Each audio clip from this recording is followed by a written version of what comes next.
So we're going to look at two graphs on this one.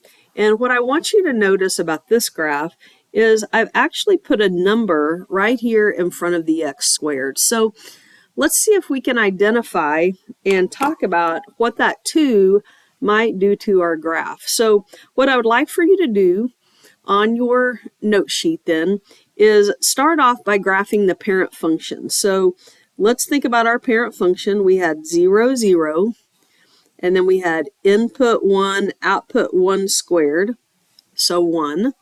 Then we went input 2 from the vertex, output 2 squared, and 2 squared is 4. And then we had the point 3, 9.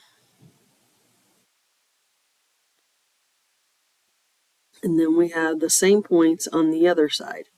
This will be something that you'll get used to graphing. We'll go 1, 1, 2, 4, 3, 9. And the outputs are all squares. So this is the parent function. One thing that I failed to mention in the previous video is the axis of symmetry. I'm just going to scoot back up really fast. Notice that the word symmetry, axis of symmetry, symmetry really means that you can take something and fold it over on top of the other and you have the same. So you can see how this line is the one that's symmetric. You could fold that parabola over on top of itself. So let's go back down to this one and let's think about our inputs and our outputs. So I'm going to label this F and F of X. And let's just start off, and don't write this on your graph yet. I'll give you time in a moment. But these numbers were the ones that we had before. And so what we had then, again, don't write this in your column. You can write the X, but not the Y yet. But before we said 0, 0 squared is 0. 1, 1 squared is 1. 2, 2 squared is 4.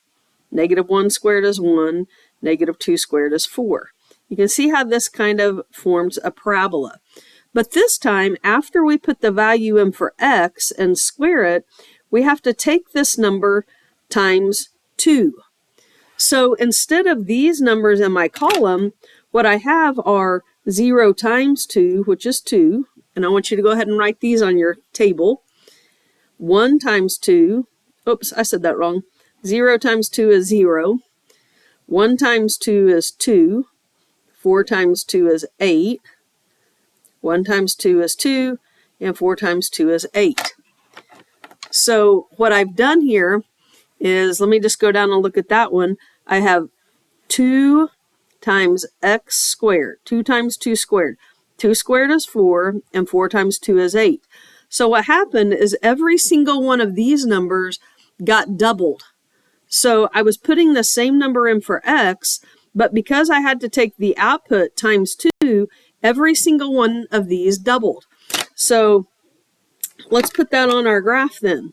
We still have 0, 0, but now instead of 1, 1, I'm going over 1 up 2. And instead of over 2 up 4, 2, I'm going up 8.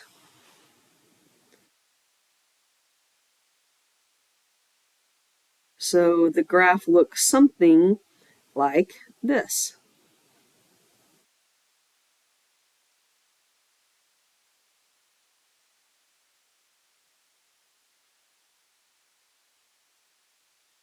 So every output value has been doubled. So let's think about what this has done to our graph. The vertex stayed the same. It stayed at 0, 0. The axis of symmetry stayed the same.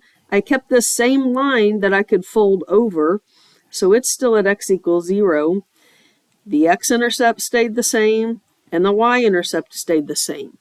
But what happened is it would be like I would put my finger on the vertex, and I would take the two ends that I drew with pencil, and I pull them up like that, because every y value is doubled. So it would be as if I took my parent function, and this one I stretched by a factor of 2.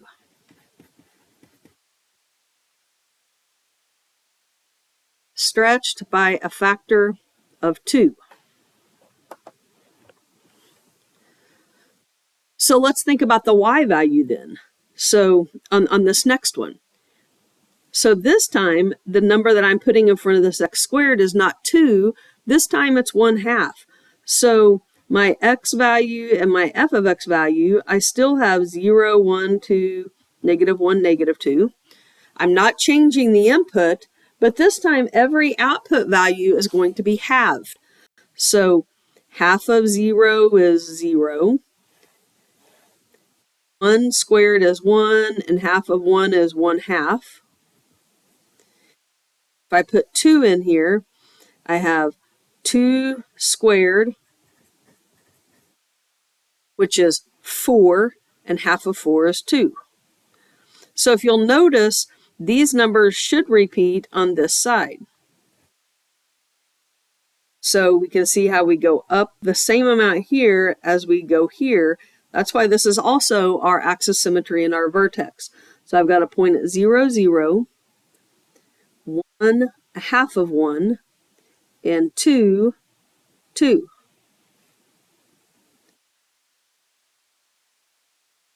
So if we think about how this compares to the parent function would kind of be inside here like this.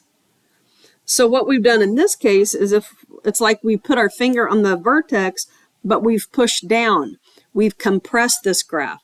So putting this 1/2 in front of the x squared has actually compressed the graph by a factor of 1/2. The vertex is the same. It's this point right here. The axis of symmetry hasn't changed. It's still at x equals 0. I could fold this half of the parabola over on top. Also notice I could fold this over on top of this, and I could fold this 2 on top of this 2, because this is our vertex, and our vertex is where the axis of symmetry is. The x-intercept hasn't changed, and the y-intercept hasn't changed. And that will change in the next lesson when we get to it.